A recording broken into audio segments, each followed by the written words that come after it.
Hello all my dear student friends. Welcome to this session. We are studying the subject engineering metrology. And let us start the fifth chapter, that is the linear and angular measurement.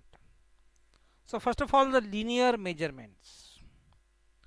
So whenever we are going for the linear measurements, we need some reference, we need some standards for comparison purpose. We must compare the given quantity, the given length with some reference. Then only we can define the measurement. Then only measurement is possible, right? And therefore, we need some devices which act as a reference, which act as a standard, right? Which can be used for comparison purpose, right? And one such important device is nothing but a surface plate. So this picture shows you a surface plate. So surface plate is nothing but a plate which will provide a flat surface, a finished surface, polished surface, and a surface which is perfectly horizontal, a perfect flat and horizontal surface, finished surface. So such a surface can be used as a reference for several measurements. We are using several devices for measurement, but along with these devices it is necessary to have a surface plate. There are many such devices which are used for measurement, but these devices need surface plate also as a reference device along with them. For example, the height gauge, etc.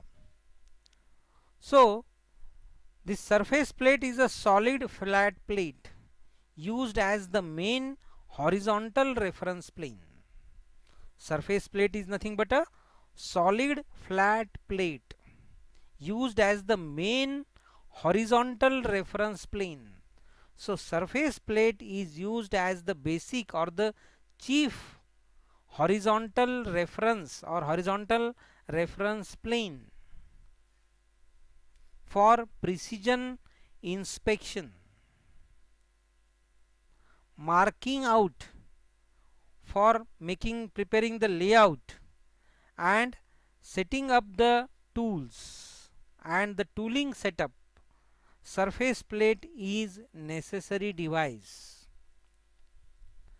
The surface plate is often used as the baseline for all measurements.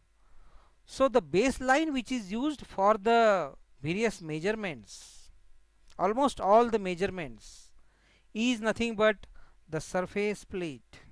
There are many measurements which cannot be done without the help of the surface plate. The surface plate is nothing but a platform on which the various devices can be mounted, or the various devices rest on the surface plate. The measuring instrument must rest on the surface plate. Then only the perfect precise measurements are possible. So the surface plate is often used as a baseline for all measurements to a workpiece. Therefore, one primary surface is finished extremely flat with tolerances below 11.5 micron, 11.5 micrometer, or 0.0115 millimeter per 2960 millimeter for a grade 0 plate. So these surface plates are of various grades depending upon the application and depending upon the accuracy required. So even if you consider a grade 0 plate, the tolerance required is as low as 11.5 micron per 2960 mm length. So that is the requirement, and up to this level the accuracy and the finishing of the surface plate is required for precise measurement in case of the grade 0 plate. So the surface plates are a common tool in the manufacturing industry and are often fitted with mounting points so that it can be integrated structural element of a machine, such as a coordinate measuring machine. So the surface plate can also be a part of a coordinate measuring machine. So if you try to have a coordinate measuring machine, that machine is having one important part as the surface plate. Precision optical assembly also need the surface plate, or other high precision scientific and industrial machines need surface plate. The plates are typically square or rectangular, although they may be cut to any shape. Surface plates are used along with some accessories. So the surface plate is used in conjunction or in association with some accessories such as a square edge, gauge blocks, sign bar. Sign bar is used for the angular measurements, then the sign plate, dial indicator, then the parallels, angle plate, height gauge, etc. So I have told you that the devices like the height gauge, the angle plate, all these devices need the surface plate for proper measurement, for proper reference. Now the surface plate must be calibrated. If the surface plate is used continuously again and again, then wear and tear of the surface plate may take place, and due to that the surface may lose the flatness. So in order to maintain the accuracy, calibration of the surface plate is necessary. So granite surface plate calibration should be performed routinely to maintain proper flatness and ensure measurement accuracy. In order to ensure the measurement accuracy over the time, it is necessary to calibrate the surface plates. The intervals between calibrations depend on the environment where the surface plate is located. So if the environment where the surface plate is located is more corrosive, then the wear and tear or the corrosion of the surface plate will be more, and more frequent calibration of the surface plate will be required. When needed, lapping or resurfacing is provided. So the surface plate can be calibrated, or the surface plate can be restored to its original shape by lapping or resurfacing. So whenever needed, lapping or resurfacing is provided to bring measurements within grade guidelines. So the measurement should be within the grade guidelines. So in order to bring the measurements within the guidelines, we are going for lapping or resurfacing of the surface plate. So this procedure involves polishing the surface with an abrasive paste to remove all unwanted material. So the unwanted material may get collected over the surface plate, and due to that the flatness and the accuracy of the surface plate may be reduced. So this unwanted material should be removed by polishing the surface of the surface plate with the help of an abrasive paste. We can use some abrasive paste, and this abrasive paste can be used to polish the surface of the surface plate, and thereby the unwanted material on the surface of the surface plate, on the measuring surface of the surface plate, can be removed, and thus the accuracy and the flatness of the surface plate can be restored. So granite surface plate calibration also includes cleaning and light polishing. So cleaning of the surface plate is also necessary, and light polishing of the surface plate will also ensure the proper working, the proper accuracy and the flatness of the surface plate. And the horizontal, the surface plate should be a perfect horizontal plane, so that also should be maintained, and therefore we are going for calibration of the surface plate. Now after the surface plate, let us go for the study of the V blocks. So what are the V blocks? So V blocks are precision metal working jigs, typically used to hold round metal rods or pipes for performing drilling or milling operations. So there are some pipes, or there are some cylindrical metal rods, round metal rods. So these metal rods should be fixed properly, they should be held properly. So for holding purpose, for proper location, first of all location is important.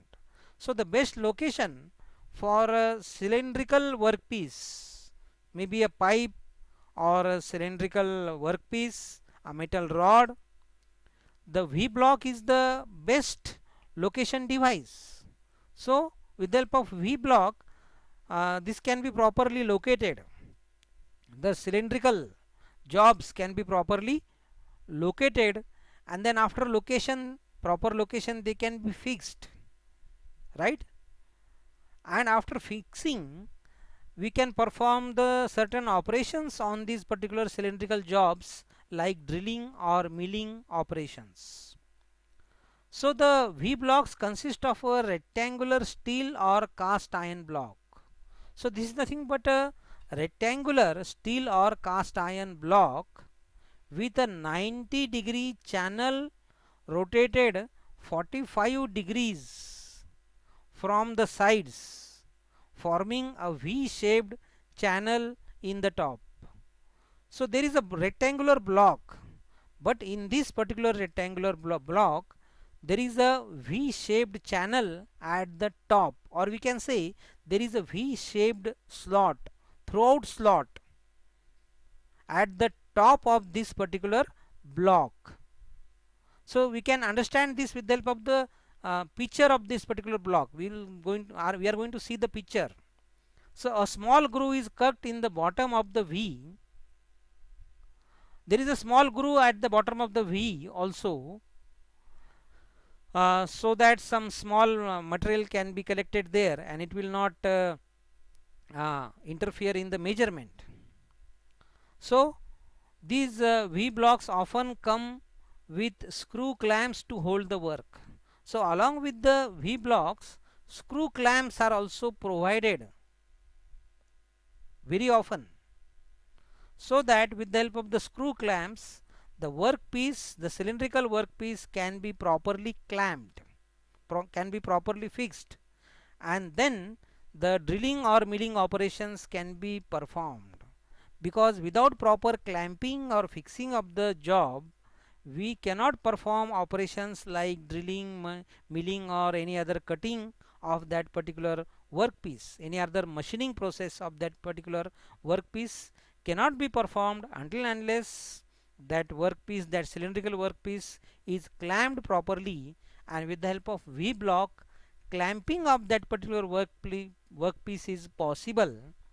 And along with V block, we can use the screw clamps. And there are also versions with internal magnets for magnetic work holding. So some V blocks are also provided with the internal magnets. So there is a knob. As soon as we change the position of the knob, the V block get magnetized, and the workpiece, which is made up of steel, so due to that material of the workpiece, that magnet will hold the workpiece. Due to the magnetic action, the workpiece will be properly fixed or clamped, and proper clamping or proper location and fixing of the job is possible by using the internal strong magnets also. Generally, the V blocks are sold in pairs. Instead of selling one V block, so we are having a pair of V block. Two V blocks at a time are sold, so we can have two similar V blocks, so that the clamping of cylindrical jobs which are longer is also possible. They can be clamped properly with the help of the two V blocks or the V blocks used in pairs. So this is a picture of a V block. I have told you that it is a block made up of cast iron, and there is a V shaped slot, and there is a groove at the bottom. Here you can see a small groove at the bottom, and this is a V shaped groove at the top. This is a large V shaped groove. Generally this angle is 90 degrees, and this groove is along the total length of that particular V block. There are there may be some holes for material reduction. There may be some slots at the sides. Sometimes slot is also provided at the bottom, and this is nothing but the shape of the V block. And here over this particular V shaped slot, the cylindrical workpiece can be located.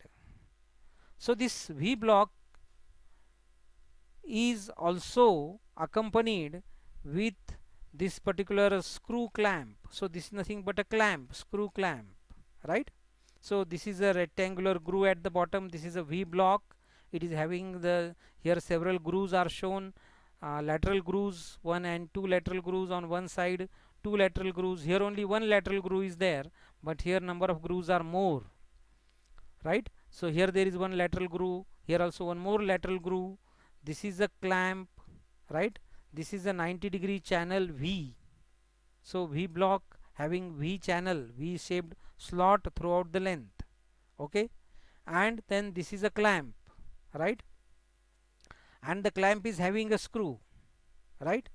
So this is a screw, and this is nothing but the nut. Inside that particular clamp there is a nut, and this is a screw, or you can say it is a bolt having head which is knurled.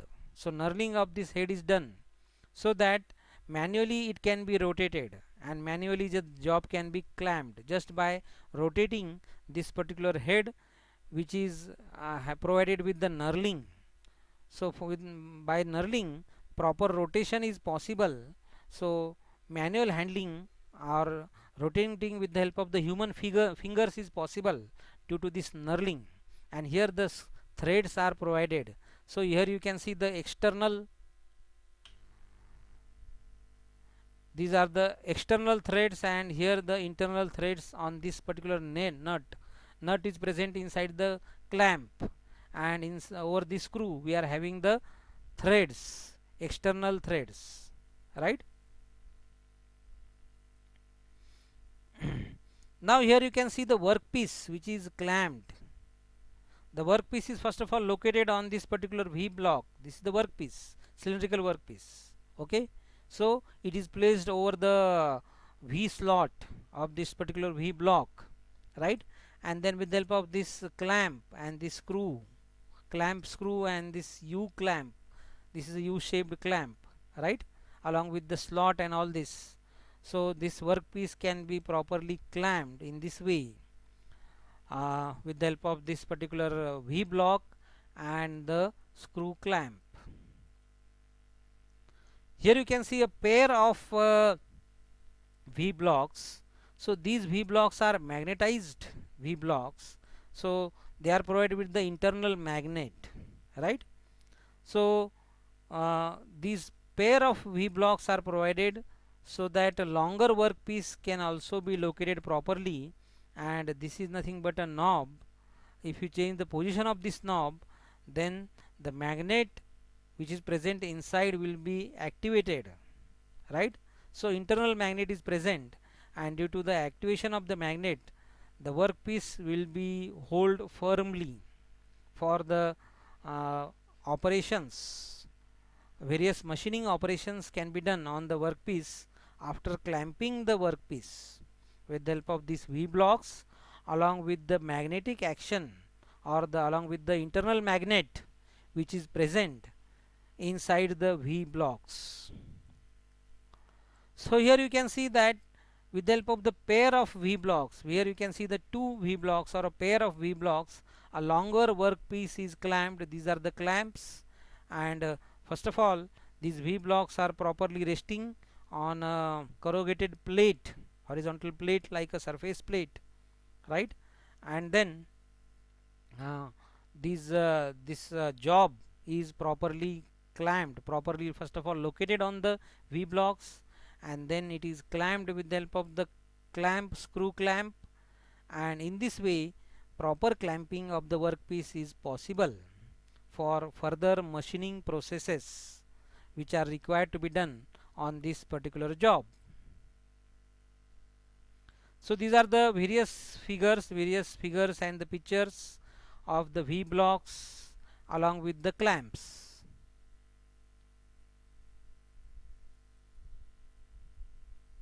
So in the next class we will be studying the calipers, inside and outside calipers. So thank you my dear friends.